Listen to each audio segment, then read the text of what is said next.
মহান আল্লাহ সুবহানাহু ওয়া তাআলা তিনি যুগে যুগে নবী রাসূলদেরকে পাঠিয়েছেন মূলত মানুষের হেদায়েতের জন্য। সেই ধারাই আল্লাহ সুবহানাহু ওয়া তাআলা ইরাকের বাবেল শহরে পাঠিয়েছিলেন ইব্রাহিম আলাইহিস সালামকে।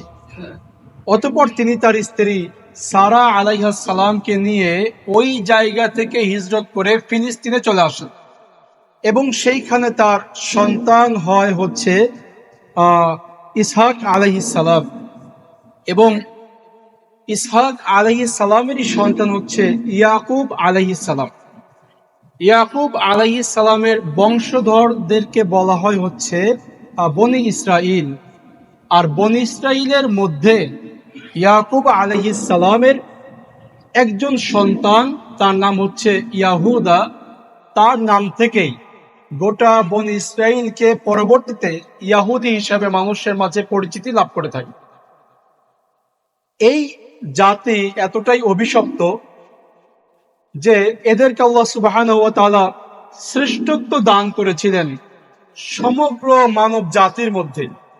আপনারা জানেন যে আল্লাহ সুবহানাহু ওয়া তাআলা বনি ইসরাইলের জন্য এত বেশি নিয়ামত দিয়েছিলেন, যে নিয়ামতগুলো তারা সচক্ষে দেখার পরেও আল্লাহ তাআলার বিরোধিতায় লিপ্ত ছিল। আল্লাহ সুবহানাহু ওয়া তাআলা বনি ইসরাইলকে নিয়ামত স্বরূপ ফেরাউনের নির্যাতন থেকে হেফাজত করেছিলেন। অতঃপর আল্লাহ তাআলা বনি ইসরাইল জাতিকে মান্না সালোয়া নামক আসমানের বিশেষ খাবার প্রেরণ করেছিলেন।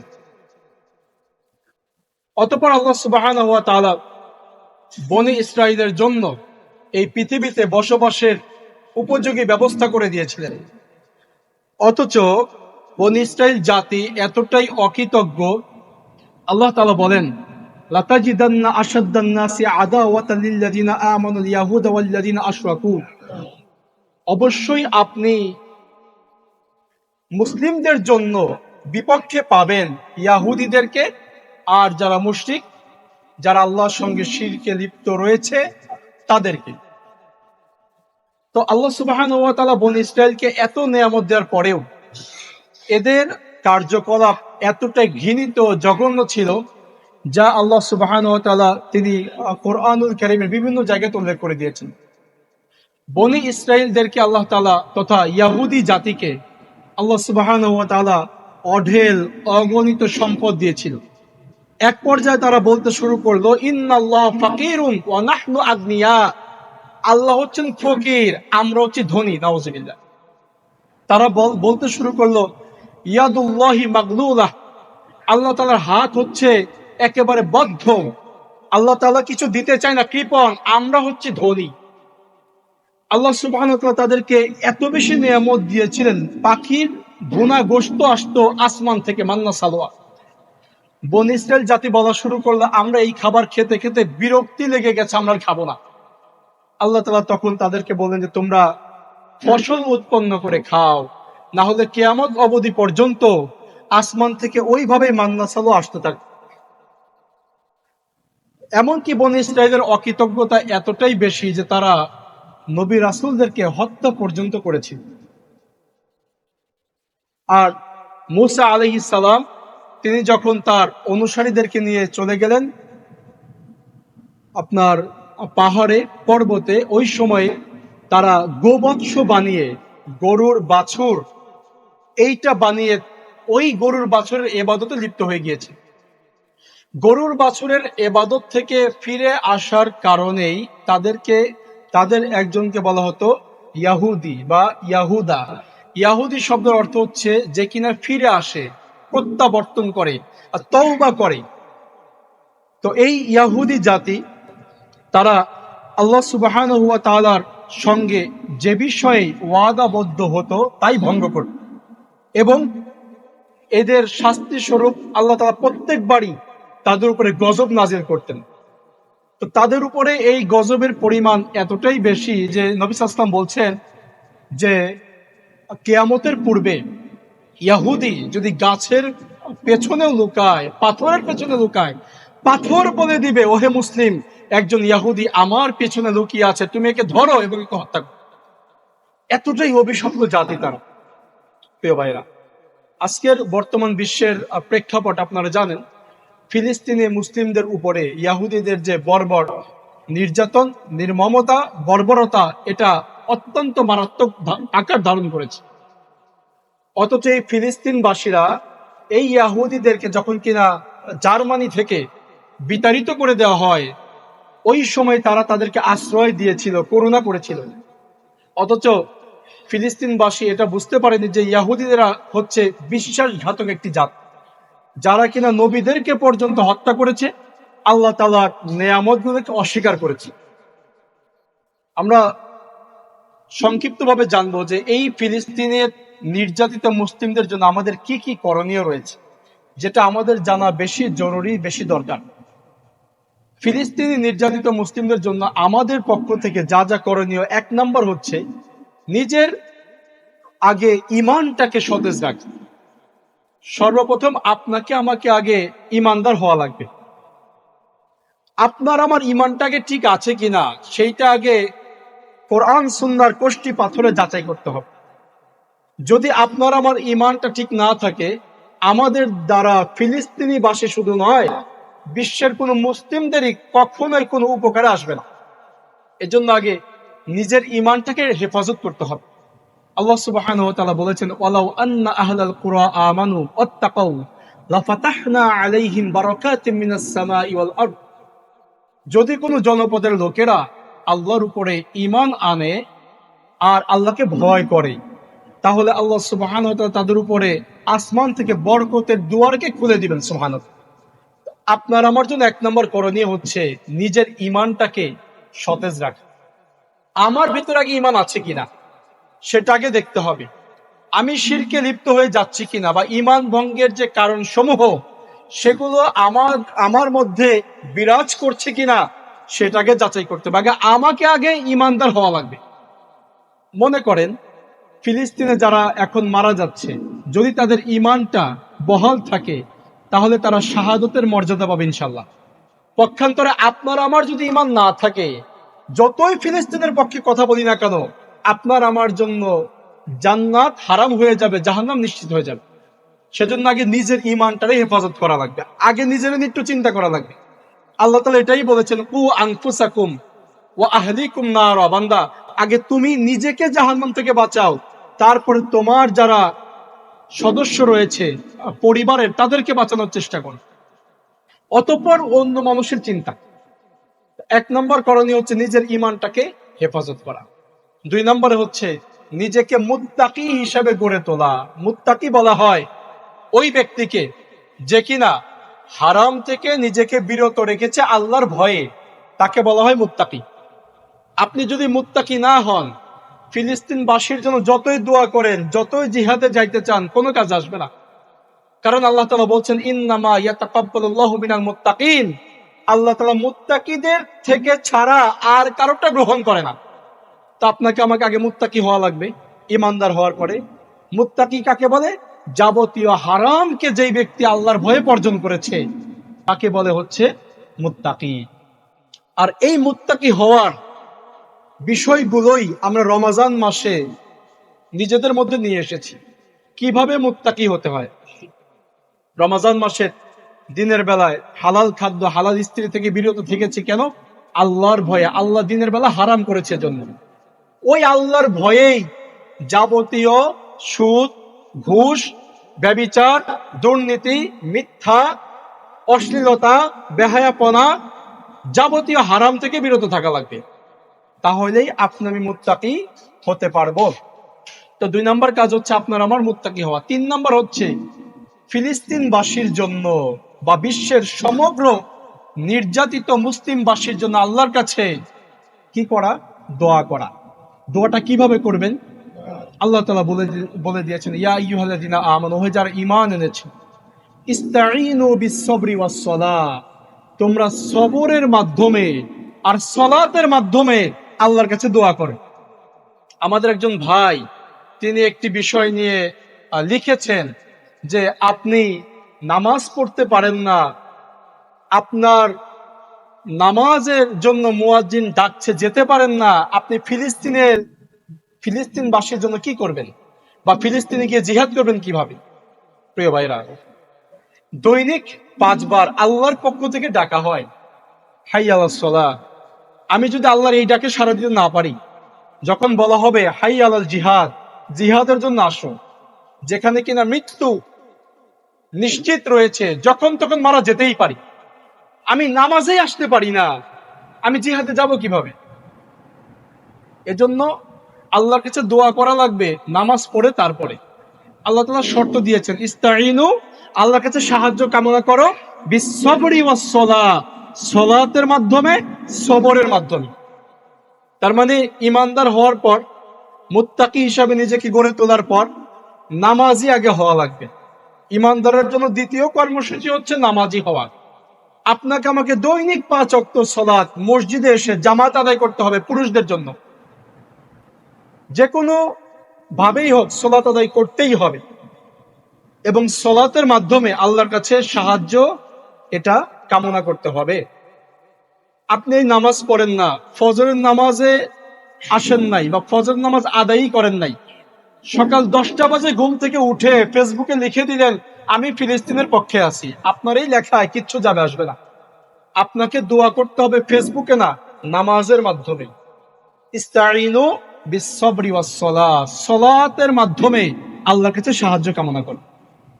আপনাকে আমাকে সাহায্য কামনা করতে হবে সালাতের মাধ্যমে, নামাজের মাধ্যমেই সাহায্য কামনা করতে হবে। কেননা আপনারা জানেন, যেই ব্যক্তি সালাত আদায় করে না, সে আল্লাহর বান্দাই থাকে না। কারণ আল্লাহর বান্দা আর মুশরিক এর মধ্যে বিভেদ সৃষ্টিকারী হচ্ছে সালাত। নামাজই নির্ণয় করে দিবে আপনি আল্লাহর বান্দা আছেন কিনা। ধরেন আপনি একটা কোম্পানিতে চাকরি করেন, কোম্পানিতে ডিউটি করতে হবে 10টা থেকে আপনার সন্ধ্যা পর্যন্ত, বা বিকাল পর্যন্ত, 5টা পর্যন্ত। আপনি একদিনও ডিউটিতে আসলেন না, অথচ বেতনটা নেওয়ার দিন আসলেন, আপনারা কি বেতন দিবে? আপনাকে তো বহিষ্কার করে দিবে। আল্লাহ সুবহানাহু ওয়া তাআলা ইসলামের মধ্যে দৈনিক আপনাকে আমাকে হাজিরা দিতে বলেছেন কয়বার? 5 বার। ওই হাজিরা দেওয়ার মাধ্যমে আল্লাহর কাছে দোয়া করতে হবে। আল্লাহ সিস্টেমই করে দিয়েছেন এভাবে, ইস্তাইনু, আমার কাছে সাহায্য চাও, বিসসবরি ওয়াস সালাহ, সালাতের মাধ্যমে সাহায্য চাও বান্দা। আপনি নামাজেই আসেন না, সাহায্য পাবেন কিভাবে? রাস্তায় যদি আন্দোলন করেন, বিক্ষোভ করেন, আসরের সময় পার হয়ে যায়, আপনি আসর আদায় করলেন না, রাস্তায় বিক্ষোভ করছেন কেন? ফিলিস্তিনিদের জন্য, ইসরায়েলের বিপক্ষে।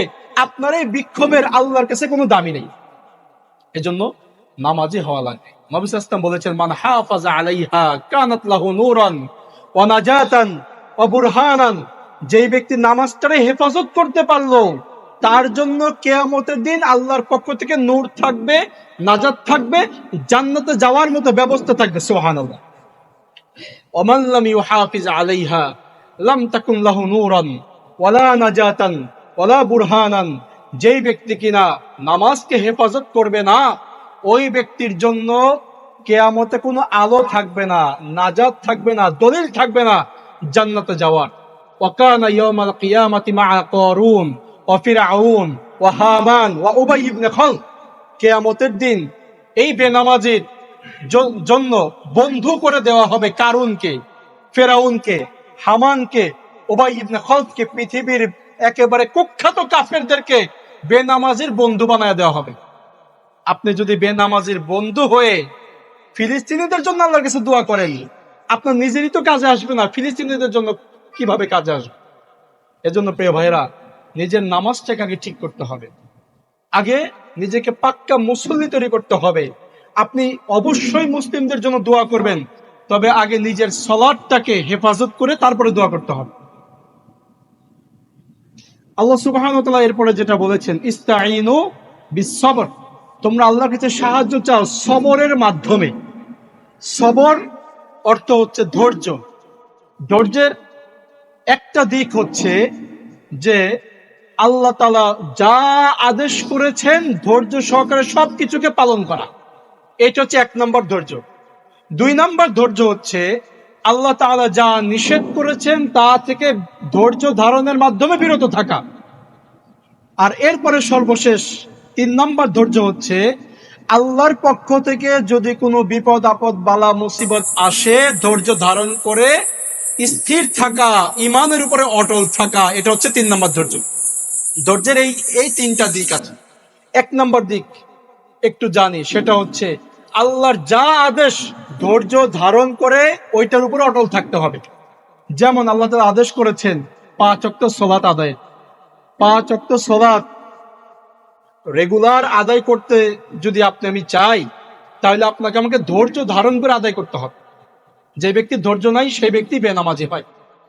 আল্লাহ সুবহানাহু ওয়া তাআলা আদেশ করেছিলেন সিয়াম পালন করার। আমরা যারা বিগত মাসে সিয়াম রেখেছিলাম, দিনের বেলায় হালাল খাদ্য রয়েছে, হালাল স্ত্রী রয়েছে, কিন্তু ওই খাদ্য থেকে বিরত আছি কেন? ধৈর্য ধারণ করে আছি আল্লাহর আদেশের উপরে। এজন্য এটা হচ্ছে আল্লাহর আদেশ আদায়ের ক্ষেত্রে ধৈর্য ধারণ করা। 2 নম্বর ধৈর্য, আল্লাহ তাআলা যা নিষেধ করেছেন তা থেকে ধৈর্য ধারণের মাধ্যমে বিরত থাকা। যেমন আপনার আমার সাংসারিক অবস্থা খুবই খারাপ যাচ্ছে, আমি যদি একটু শুধু ইচ্ছা করি সুদে কয়টা টাকা লাগাইলে পরে টাকা পয়সা আরো বেশি হয়, সাংসারিক অবস্থা আরো বেশি উন্নতি হয়, আমি কি কারণে সুদের টাকা লাগাচ্ছি না? আল্লাহ হারাম করেছেন, এজন্য আমি ওইটা থেকে ধৈর্য ধরে আছি, সুদ খাচ্ছি না। একটা সুন্দরী মহিলা আমার পাশে আছে একটা রুমে, আমি চাইলেই তার সঙ্গে অবৈধ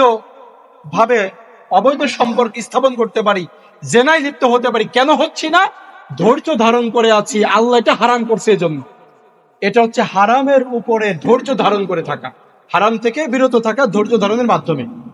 3 নম্বর ধৈর্য হচ্ছে যাবতীয় বালা মুসিবত বিপদ আপদ থেকে ধৈর্য ধারণের মাধ্যমে ইমানটাকে অটল রাখা। যদি আপনি এই ধৈর্য দেখতে চান, তাহলে আপনাকে দেখতে হবে ইয়াকুব আলাইহিস সালামের দিকে।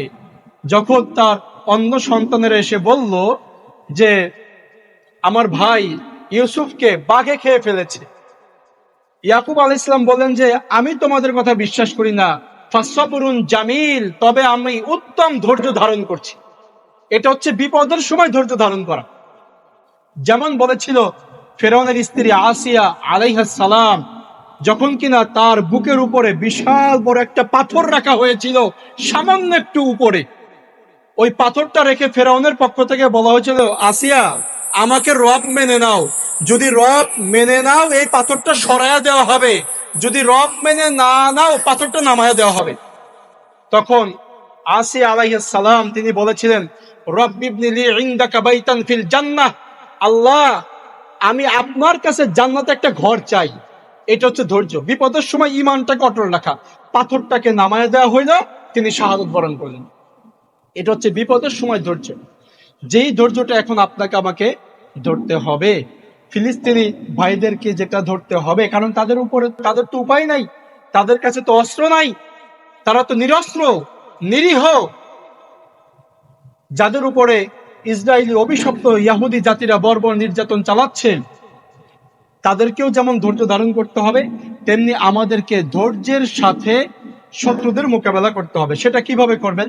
1 নম্বর কর্মসূচি হচ্ছে ইসরায়েলি যত কিছু পণ্য আছে এগুলোকে বয়কট করা লাগবে। এখন আপনি বলতে পারেন যে আমি যদি একা 7 আপ না খাই তাহলে কি হবে, সবাই তো খাচ্ছে, আমি একা না খাইলে কি হবে? একটা উদাহরণ দিলে বুঝতে পারবেন। একটা বাড়ির চারপাশ থেকে আসা যায়, একটা বাড়ির মধ্যে একেবারে সব দিক থেকে আসা যায় বাড়ির মধ্যে। এখন ওই বাড়িতে একদিন দাওয়াত দিল, লোকজনেরা একেবারে চারপাশে এসে জড়ো হয়েছে। এক পাশের লোকেরা বলছে যে 3 পাশের লোক এখনো আসে নাই, আমরা ওই বাড়ির ভিতরে ঢুকবো না। আরেক পাশের লোকেরা বলছে অন্য 3 পাশের লোকের এখনো বাড়িতে ঢুকে নাই, আমরা ঢুকবো না। এইরকম যদি চিন্তা করে থাকে কেউ জীবন ওই বাড়ির ভিতরে ঢুকতে পারবে না। আগে নিজেকে দিয়েই শুরু করা লাগবে। আমার আমল, আমার ইমান, আমার ইসলাম আমার কাছে, কে পালন করলো না করলো ওইটা আমার দেখা দরকার নেই, আমি বয়কট করবো বাস। ইসরায়েলি যত কিছু প্রোডাক্ট আছে, সেটা শ্যাম্পু জাতীয় হইতে পারে, সেটা সাবান জাতীয় হইতে পারে, সেটা ব্যবহারযোগ্য যে কোনো কিছু হইতে পারে, আগে আমার নিজেকে আগে ওই প্রোডাক্টগুলোকে বর্জন করতে হবে। পৃথিবীর আর কে করলো না করলো আমার দেখা দরকার নাই। প্রিয় ভাইয়েরা, অথচ আমাদের মুসলিমদের স্বভাব হচ্ছে বর্তমানে এইরকম, আমরা আগে দেখি যে অন্য মানুষে কি করলো। সাহাবা একরামের স্বভাব ছিল অন্যরকম। সাহাবা একরাম বলছেন, যদি কোরআনের কোনো আয়াত নাজিল হয়, আমরা মনে করতাম আয়াতটা বুঝি আমার জন্য নাজিল হয়েছে, আমাকে আগে এটা মানতে হবে। আর আমরা যদি গীবতের আয়াত শুনি, চগুলখুরির আয়াত শুনি, পরনিন্দার আয়াত শুনি, মনে করি যারে আমার অমুক ভাই তো গীবত করে, আমার অমুক ভাই তো সুদ খায়, আমার অমুক ভাই তো ঘুষ খায়, আমার মধ্যে যে সমস্যাটা আছে আমি মনেই করি না যে আয়াতটা আমার জন্য নাজিল হয়েছে। প্রিয় ভাইরা, এজন্য কে কি করলো না করলো সেদিকে ভ্রুক্ষেপ না করে নিজেকে আগে বিরত থাকা লাগবে। ইসরায়েলি যত প্রোডাক্ট আছে আমি চেষ্টা করব সেগুলো থেকে বিরত থাকার। আপনি দেখেন, ইসরায়েলি মাত্র 80 লক্ষ বা 1 কোটি ইয়াহুদি, মাত্র 1 কোটি ইয়াহুদি। আর মুসলিমরা কত? 200 কোটি, ধরেন প্রায় কম বেশি 200 কোটি। মাত্র 1 কোটি ইয়াহুদি, তারা সারা পৃথিবীতে তাদের এই যে মানে দাঙ্গা চালিয়ে রেখেছে, নির্যাতনের স্টিম রুলার চালিয়ে রেখেছে। কিভাবে? অর্থনৈতিক স্বাবলম্বিতার কারণে। তারা ওই অর্থনৈতিকভাবে স্বাবলম্বী। আর আমি মনে করি আমাদের টাকা পয়সা জমানো লাগবে না, সঞ্চয় করা লাগবে না, বেশি ইনকাম করা লাগবে না, ফকিরের বেশে ঘুরবো। মুসলিমরা কখনো ফকির ছিল না। কথা বুঝে আসছে? মুসলিম সাহাবিরা, আপনি ধনী সাহাবিদের যদি জীবনী পড়েন আশ্চর্য হয়ে যাবেন। যুদ্ধের সরঞ্জামাদি দরকার, ওসমান ইবনে আফফান রাদিয়াল্লাহু আনহু তিনি বলেছেন, ইয়া রাসূলুল্লাহ সাল্লাল্লাহু আলাইহি ওয়াসাল্লাম, আমি একাই যুদ্ধের সবকিছু খরচ বহন করব। সুবহানাল্লাহ। তার পক্ষে এটা সম্ভব হয়েছিল কিভাবে? তিনি ধনী ছিলেন এজন্য। এজন্য ইসলামের মধ্যে ইসলামকে টিকিয়ে রাখার জন্য মুসলিমদেরকে স্বাবলম্বী হওয়া, ধনী হওয়া, হালাল ভাবে হালাল উপায়ে পয়সা অর্জন করা, এটাও একটা দিক। আপনাকে আমাকে সেই দিকটাও কাজে লাগাতে হবে। ইহুদিরা এত বেশি শক্তিশালী কেন? সারা পৃথিবীতে তাদের যেই পরিমাণ সম্পদ, যেই পরিমাণ অর্থ, যেই পরিমাণ সারা পৃথিবীকে নিয়ন্ত্রণ করার মতো ক্যাপাসিটি, এটা অন্য আর কোনো জাতির মধ্যে নেই। এজন্য মাত্র 1 কোটি ইহুদি সমগ্র খ্রিস্টানদেরকে ক্যাপচার করে ফেলেছে। মাত্র 1 কোটি ইহুদি জাতিসংঘকে নিজের আয়ত্তে নিয়ে এসেছে। মাত্র 1 কোটি ইহুদি অন্য জাতিকে দিয়ে, মুসলিমদেরকে ধোঁকা দিয়ে, তাদের উপরে হামলা চালিয়ে মুসলিমদেরকে নিধন করছে। মাত্র 1 কোটি ইহুদি, কারণ তারা অর্থনৈতিকভাবে স্বাবলম্বী। প্রিয় ভাইরা, আপনাকে আমাকে অবশ্যই ওই ইহুদিদের অর্থনীতিকে যদি আমি ভেঙে দিতে চাই, তাদের যেই সমস্ত জিনিসগুলো বাজারে পাওয়া যায় সেগুলোকে বয়কট করতে হবে। আপনি হয়তো মনে করছেন যে বয়কট করলে কি হবে, আপনি একটা উদাহরণ দিলেই বুঝতে পারবেন। সার্ফ এক্সেল আগে ছিল 150 টাকা, গত বছর 120 টাকা হয়ে গেছে, 30 টাকা কমে গেছে, যা জীবনে কখনো ছাড় দেয় নাই। কেন কমেছে? কারণ তাদের এই বাজার আস্তে আস্তে ধ্বংস হয়ে যাচ্ছে। আপনি তাদের প্রোডাক্টগুলোর দিকে দেখেন, বাটার দোকানে গিয়ে দেখেন, ওইখানে শুধু ছাড়ের উপরে ছাড় দিচ্ছে, কারণ গত বছর তাদের এই ব্যবসায় ধস নেমে গেছে। এভাবে যদি মুসলিমরা যদি তাদের প্রোডাক্টগুলোকে বর্জন করে, এর বিকল্প প্রোডাক্ট তো আমাদের রয়েছে, আমরা কেন সেগুলোকে গ্রহণ করব না? প্রিয় ভাইরা, এগুলো হচ্ছে বাস্তব আলোচনা, কোনো তথাকথিত কিচ্ছা কাহিনী নয়।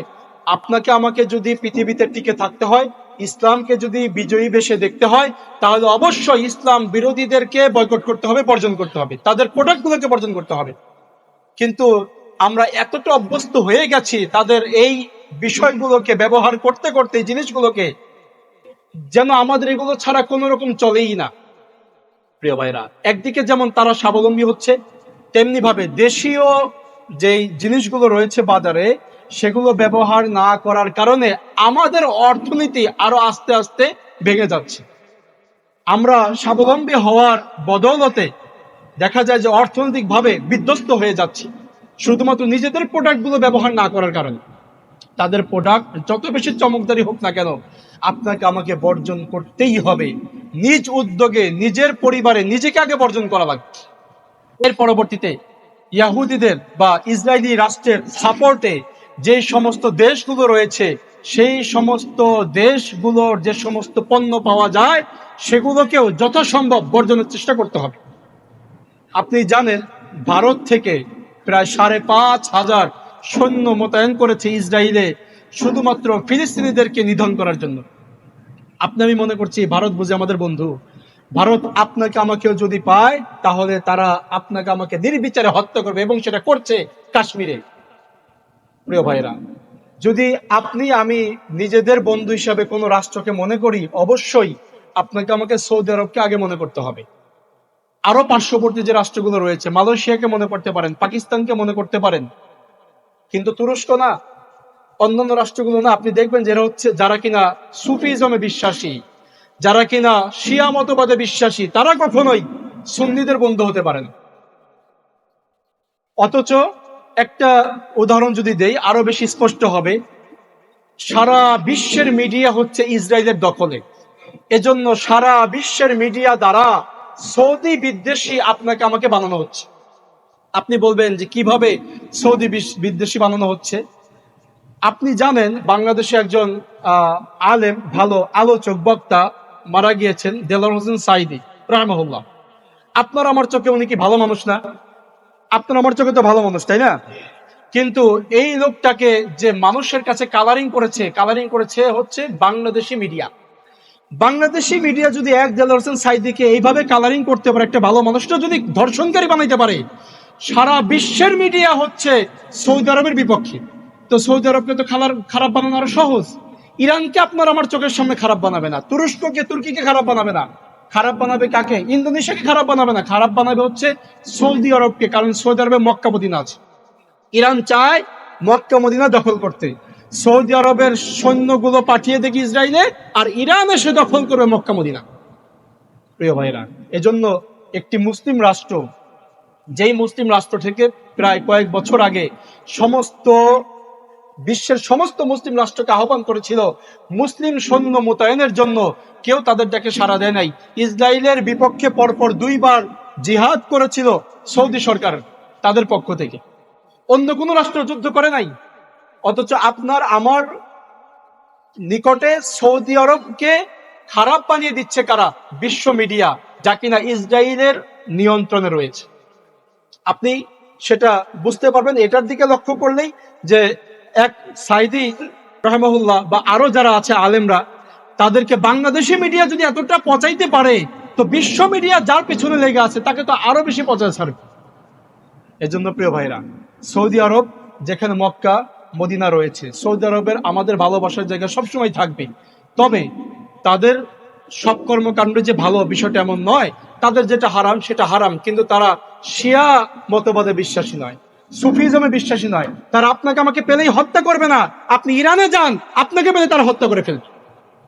আপনি ভারতে যান, যাদেরকে বন্ধু রাষ্ট্র আমরা মনে করি, তারা আপনাকে আমাকে পেলে হত্যা করে ফেলবে, এবং কাশ্মীরি মুসলিমদেরকে তারা যুগ যুগ ধরে এভাবেই হত্যা করছে। প্রিয় ভাইরা, আপনার আমার জন্য করণীয় হবে ইসরায়েলের সঙ্গে যে সমস্ত বন্ধুত্বপূর্ণ দেশগুলো রয়েছে, তাদের ওই সমস্ত জিনিসগুলোকে বর্জন করা, এবং যথাসম্ভব চেষ্টা করা বিকল্প কোনো যদি কিছু পাওয়া যায় প্রোডাক্ট, সেটাকে গ্রহণ করা। এরপর আপনার আমার জন্য অন্যতম একটি করণীয় হচ্ছে যে ইসরায়েলের সমর্থনে যে সমস্ত কি বলে নায়ক গায়ক, যদিও তাদের সাপোর্ট নেওয়াই হারাম, তাও তো আমাদের দেশে সাপোর্ট নেয় বিভিন্ন নায়ক গায়ক। তারপরে আরো কারা আছে, খেলোয়াড়রা, বিশেষ করে খেলোয়াড়দের যে সাপোর্ট নেয় আর্জেন্টিনা, ব্রাজিল, এই সমস্ত দেশগুলো ইসরায়েলের পক্ষে এবং ফিলিস্তিনদের বিপক্ষে। তারা তাদের সংসদে পর্যন্ত রায় দেয় ফিলিস্তিনিদেরকে হত্যা করার জন্য। অথচ আপনার আমার কাছে তাদের যখন কিনা খেলার মৌসুম আসে, দেখা যায় যে তাদের এত বেশি আপনার আমার ভালো লাগে যে মনে হয় যেন মুসলিমদেরকে ভুলে গিয়ে তাদেরকে আমরা আপন করে নিয়েছি।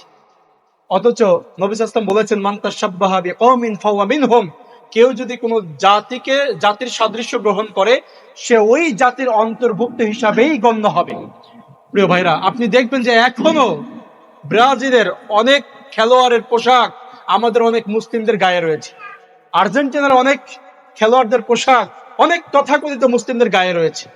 প্রিয় ভাইরা, আপনাকে আমাকে তাদেরকেও বয়কট করতে হবে।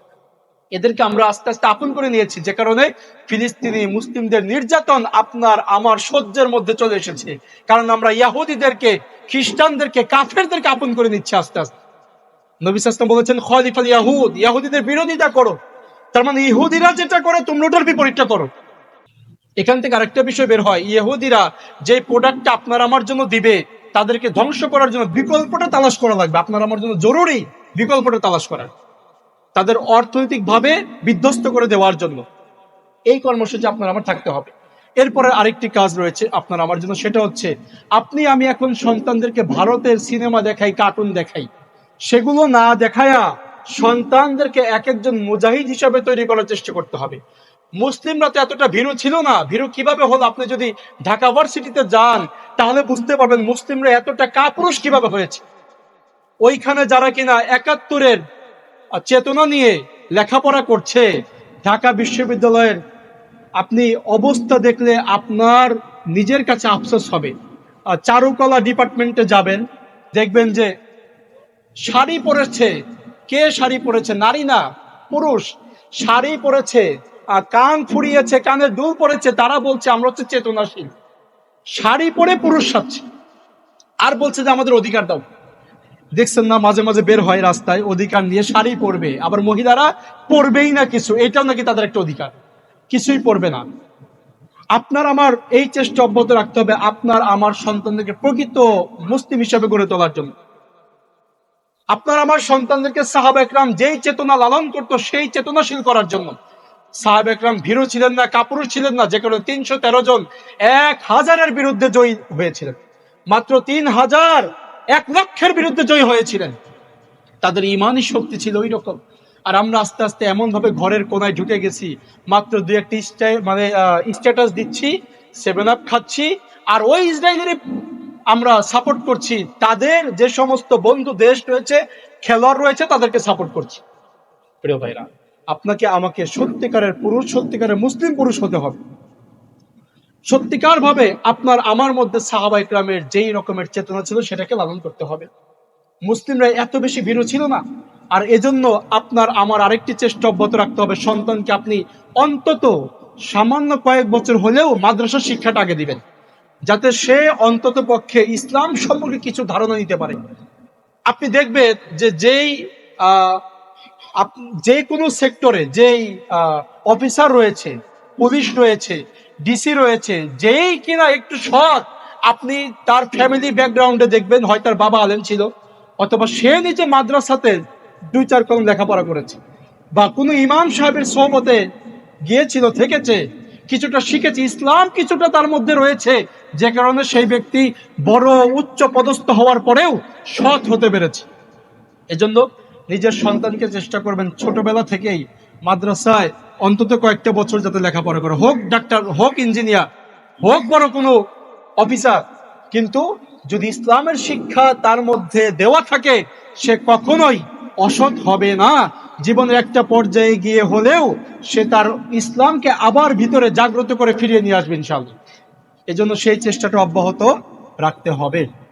এরপরে আমরা নিন্দা জানাই, প্রতিবাদ জানাই আরেকটি বিষয়ের, যে ইসরায়েলের বিপক্ষে গিয়ে বাংলাদেশের কোনো দোকান ভাঙচুর করা, এটা ইসলাম সমর্থন করে না।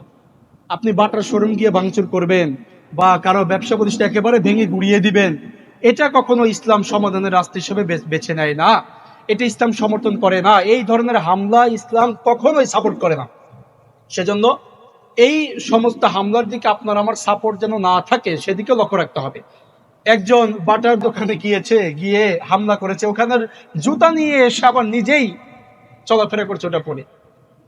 প্রিয় ভাইরা, মুসলিমদের কোনো ব্যবসায়িক প্রতিষ্ঠান, সেটা যদি ইসরায়েলের কোনো কিছু দিয়েও হয়, তাকে বোঝাতে হবে, তাকে ওই প্রোডাক্টটা নেওয়া থেকে বিরত রাখার জন্য পরামর্শ দিতে হবে, কিন্তু নিজের হাতে আইন তুলে নেওয়া যাবে না, নিজের হাতে কোনো কিছু ভাঙচুর করা যাবে না, নিজে হরতাল কর্মসূচি করা যাবে না। ইসলাম এটা সমর্থন করে না। তবে হ্যাঁ, আমরা এইটা করতে পারি, ফেসবুকের মাধ্যমে বা যেভাবে সোশ্যাল মিডিয়াতে দেখায়া দেওয়া যায় যে আমরা ইসলামের পক্ষে আছি, ফিলিস্তিনের পক্ষে আছি, সেটা দেখায় দিতে পারি। কিন্তু সেটার জন্য ভাঙচুর করা, অবরোধ করা, গাড়িকে জ্বালিয়ে দেওয়া, পুড়িয়ে দেওয়া, এগুলা কখনোই ইসলাম সমর্থন করে না। সাহাবায়ে কেরাম কখনোই এগুলার দিকে যাননি, সেটাও আপনাকে আমাকে লক্ষ্য রাখতেই হবে। সর্বশেষ কথা হচ্ছে, আপনার আমার ইমানটাকে জাগ্রত রাখতে হবে। আপনি আমি যেন ইমান হারা না হয়ে যাই। আপনার আমার মধ্যে আগে আমলে সলেহাত নিয়ে আসতে হবে।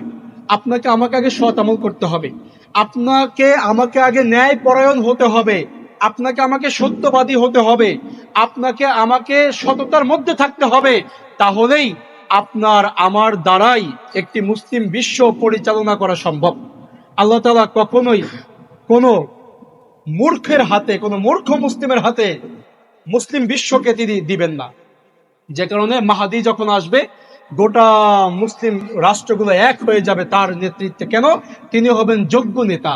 তো ওই রকম যোগ্য আমরা যেন প্রত্যেকেই হতে পারি। যে যে সেক্টরে আছে, আমি বাড়িতে রয়েছি, বাড়ির দায়িত্ব রয়েছে আমার নিকটে, আমি যেন বাড়িতে সৎ হতে পারি। আমার দায়িত্বে মাদ্রাসা রয়েছে, আমি যেন মাদ্রাসায় সৎ হতে পারি। আমার দায়িত্বে মসজিদ আছে, আমি যেন মসজিদে সৎ হইতে পারি। আমার দায়িত্বে ব্যবসায়িক জায়গা আছে, প্রতিষ্ঠান আছে, আমি যেন প্রতিষ্ঠানে সৎ হতে পারি। প্রত্যেকটা সেক্টরে নিজেকে সত্যবাদী, সৎ, সততা, সত্যনিষ্ঠ, ন্যায়পরায়ণ হতে হবে। তাহলেই আপনার আমার দ্বারা ইসলামের বিজয় ইনশাআল্লাহ সম্ভব হবে। আল্লাহ সুবহানাহু ওয়া তাআলা আমাদেরকে ফিলিস্তিনিদের পক্ষে থাকার তৌফিক দান করুন। ফিলিস্তিনিদের এই বর্বর নির্যাতন থেকে আল্লাহ সুবহানাহু ওয়া তাআলা তিনি মুক্ত করে দিন। অভিশপ্ত ইসরাইল জাতিকে, ইহুদিদের কালটা ধ্বংস করে দিন। রব্বানা আতিনা ফিদ দুনিয়া হাসানাহ ওয়া ফিল আখিরাতি হাসানাহ ওয়া কিনা আযাবান নার। ইবাদাল্লাহ রাহিমাকুমুল্লাহ ওয়া সাল্লাল্লাহু আলা নবী।